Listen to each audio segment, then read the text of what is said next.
Time waste చేయడం అది ఎలా చేయాలంటే మనం లెర్నింగ్ థియరీస్ ఇవన్నీ మనం ఆలోచిద్దాము. I have to point out కొన్ని కాలేజెస్కి మీరు నమ్ముతారా learning is a continuous process అని నమ్ముతారా, లేకపోతే లెర్నింగ్ ఒక పర్టికులర్ స్టేజ్లో ఆగిపోతుందా? And consciously, unconsciously and subconsciously also we learn. కాన్షియస్గా వింటాం, ఇప్పుడు అందరూ కాన్షియస్గా ఉన్నారు కాబట్టి 2 క్వశ్చన్లు అడిగాం. అన్కాన్షియస్గా కూడా ఉంటాం, మన మైండ్ రీడ్ చేస్తుంది. సబ్ కాన్షియస్గా కూడా ఉంటాం. అలాగే మనం స్టూడెంట్స్కి మనం టీచ్ చేసేటప్పుడు వాడి లెర్నింగ్ ఎలా ఉందో మనం ఆలోచించాలి. అది పాయింట్. స్టూడెంట్స్ అందరూ ఒకే రకంగా నేర్చుకోరు, అందరూ ఒకే రకమైన లెర్నింగ్ స్టైల్స్ ఉండవు. సో లెర్నింగ్ స్టైల్స్ యాక్చువల్గా 3 రకాలు అవన్నీ మీకు తెలిసే ఉంటాయి. అవేంటంటే ఒకటి ఆడిటరీ లెర్నింగ్ అంటారు. ఆడిటరీ లెర్నింగ్ అంటే వాళ్ళు వినడం ద్వారా నేర్చుకుంటారు. రెండోది విజువల్ లెర్నింగ్. విజువల్ లెర్నింగ్ అంటే వాళ్ళు చూడటం ద్వారా నేర్చుకుంటారు. మూడోది కైనెస్థెటిక్ లెర్నింగ్, వాళ్ళు పని చేయడం ద్వారా నేర్చుకుంటారు. సో నేను దీంట్లో ఇది గొప్ప ఇది తక్కువ ఎక్కువ అని చెప్పడానికి లేదు. వాళ్ళ స్టైల్ ఆఫ్ లెర్నింగ్ని బట్టి మనం మెథడ్ ఆఫ్ టీచింగ్ ఉండాలి అనేది చాలా ఇంపార్టెంట్ పాయింట్.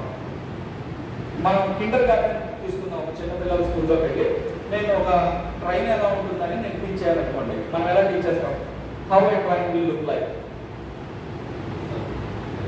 ట్రైన్ ఎలా ఉంటుందని నేను ఒక చిన్న పిల్లవాడికి చెప్పాలి. మనం అటెంప్ట్ చేస్తాం. అదే స్టూడెంట్ని మీరు రైల్వే స్టేషన్ దగ్గరికి తీసుకెళ్ళి ట్రైన్ రావడం, ట్రైన్ వెళ్ళడం చూపించి this is engine, this is compartment and this is board, this is guard, this is station master, this is platform, this is tea stall అని ఎక్స్ప్లెయిన్ చేశారనుకోండి. అప్పుడు వాడికి ఆ ఇంప్రెషన్, ఆ మైండ్ ప్రింట్ రిలేటివ్లీ బెటర్గా ఉండొచ్చు. So then we have to more. I'm not very good at coding. Coding అంటే ఏమీ తెలియదు. కోడింగ్ మీరు చెప్తున్నారు అనుకోండి, మీరు కోడింగ్ ఎలా చెప్తున్నారు? At end of the class వాటి నిజంగా లాజిక్ అర్థమవుతుందా లేదని వాటి లెర్నింగ్ స్టైల్ చూసుకొని చేయండి. ఆడిటరీ లెర్నింగ్ ఎక్కువ ఉందనుకోండి, మీరు ఎక్కువ చెప్పండి. విజువల్ లెర్నింగ్ ఎక్కువ ఉందనుకోండి, విద్యార్థులకి మీరు వీడియో టేప్స్ ప్లే చేయండి. మిక్స్ ఆఫ్ ఆడిటరీ విజువల్ అనుకోండి, 2 చేయండి. కైనెస్థెటిక్ లెర్నింగ్ అనుకోండి, మన ఎంసీఏ వాళ్ళకి యాక్చువల్గా ల్యాబ్ తీసుకెళ్తారు. ల్యాబ్ పర్పస్ అంటే ప్రాక్టీస్ కైనెస్థెటిక్ లెర్నింగ్. సో నేను 100% ఆఫ్ లెర్నింగ్లో 30% ఆడిటరీ, 20% విజువల్, మిగతా 50% ప్రాక్టీస్ అనుకోండి. సో మీ ఆ పర్టికులర్ కాన్సెప్ట్కి 30, 20, 50 మనం ఫిక్స్ చేయాలి. ఇప్పుడు స్విమ్మింగ్ నేర్పించాలనుకోండి, ఆడిటరీ, విజువల్, కైనెస్థెటిక్. ఎందుకని? సైన్స్, ఆర్ట్స్, డిగ్రీ చాలా ఫ్యాకల్టీ ఉంటున్నారు కాబట్టి మీరు చెప్పే కాన్సెప్ట్కి ఏ లెర్నింగ్ మెథడాలజీ వాళ్ళు వింటే బాగుంటుంది, ఏ టీచింగ్ మెథడాలజీ మీరు చెప్తే బాగుంటుందని చూసుకొని మీరు చెప్తే you will become the best teacher అనేది నన్ను కూడా ఒకటి ట్రైన్ చేశారు. దాన్ని బట్టి మీకు చెప్తున్నాను. సో మనం ఒక పర్టికులర్ స్టూడెంట్స్ ఎలా ఇష్టపడుతున్నారని మనం తెలుసుకొని దాని తగ్గట్టు మనం టీచింగ్ చేసుకోవాలి. So how learners will learn, interest and objectives. యూజువల్గా టీచర్స్ ఛాలెంజ్ ఏమవుతుందంటే స్టూడెంట్స్ ఎక్కువ పార్టిసిపేట్ చేయరు, ఎక్కువ వినడానికి ఇష్టపడరు అని అంటారు. ఇది వాస్తవేనా?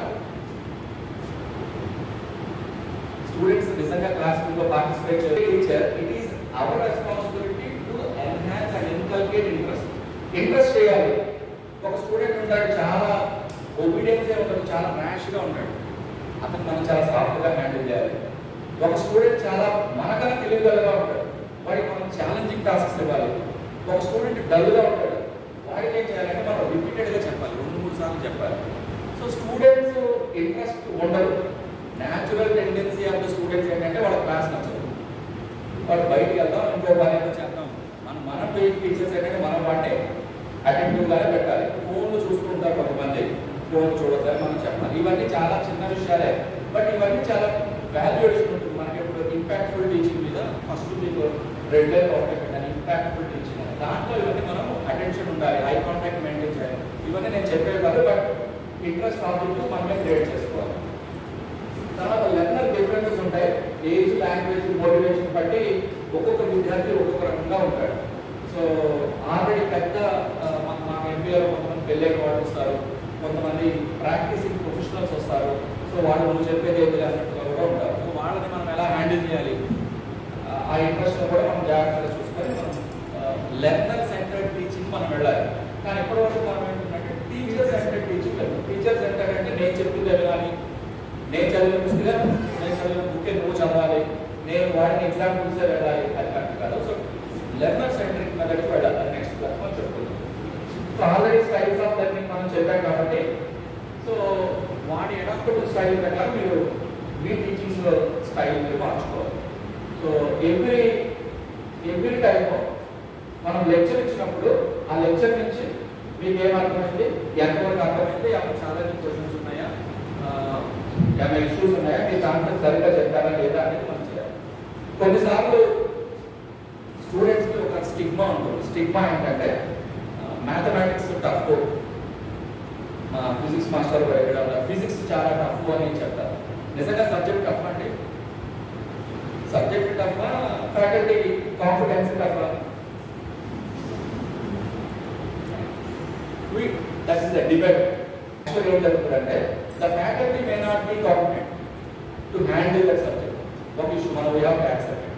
రెండో ఇష్యూ ఏంటంటే student is not interested to listen to the faculty. ఇది రెండో ఇష్యూ.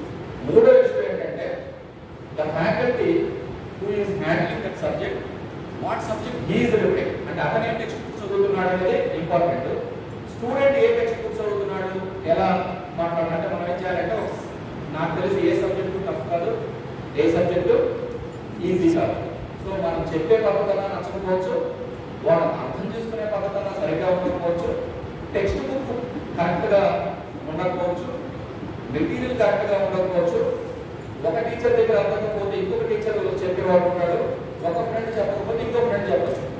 సో మనం ఏం చేయాలంటే ఇది టెక్స్ట్ బుక్ అన్నా మార్చండి, టీచర్ అన్నా మార్చండి, లెర్నింగ్ మెథడాలజీ అన్నా మార్చండి, మెటీరియల్ అన్నా మార్చండి. కానీ there is nothing like there is easy, there is tough, there is difficult, nothing like that. But when I did my intermediate, somebody told me that mathematics is difficult, and I also felt that mathematics is difficult. Then I skipped mathematics and I joined BBA program. Only because of my internal fear towards mathematics, I have chosen BBA. భగవంతుడు గారు MBA చేశాను.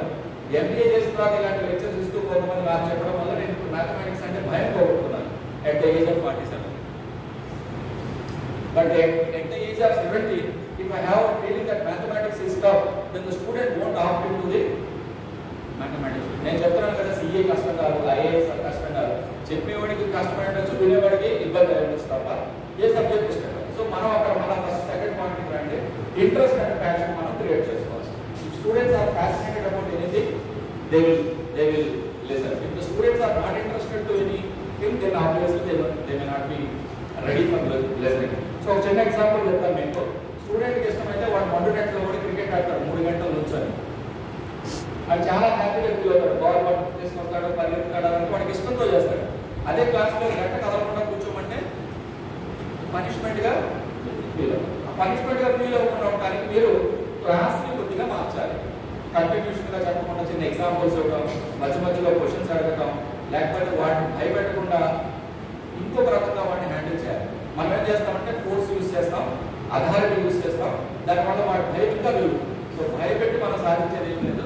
వాటిని అర్థం చేసుకొని వాడికి మెల్లగా interest inculcate చేసుకుంటే మన క్లాస్లో కూడా 1 2 hours 3 hours కూర్చుంటాడు. వాడికి ఆ లెర్నింగ్ అపటైట్ మనం క్రియేట్ చేయాలి. లెర్నింగ్ అపటైట్ అంటే ఏదో ఈ క్లాస్ వల్ల నేర్చుకోవాలని ఉంటుంది. ఈ క్లాస్లో నేర్చుకోవడానికి ఏమీ లేదు అంటే వాడు ఉండడం క్లాస్లో. Sir, you got my point. So teacher should be prepared and you have to prepare the students also to understand what you are going to teach. Then you have to reflect ఏంటంటే ఏం జరిగిందనేది మళ్ళీ మీరు at the end of the session మళ్ళీ ఒకసారి check చేసుకోండి. సరిగ్గా చేశానా, సరిగ్గా అర్థమైందా, ఇంకా బాగా చెప్పాలా, ఇంకా బాగా చెప్పగలరా, మనకు ఉపయోగపడుతుందా, మనకు ఓపెన్ నెక్స్ట్ క్లాస్. ఇది ఇంకా చెప్పచ్చు, బట్ నెక్స్ట్ స్లైడ్ కదా.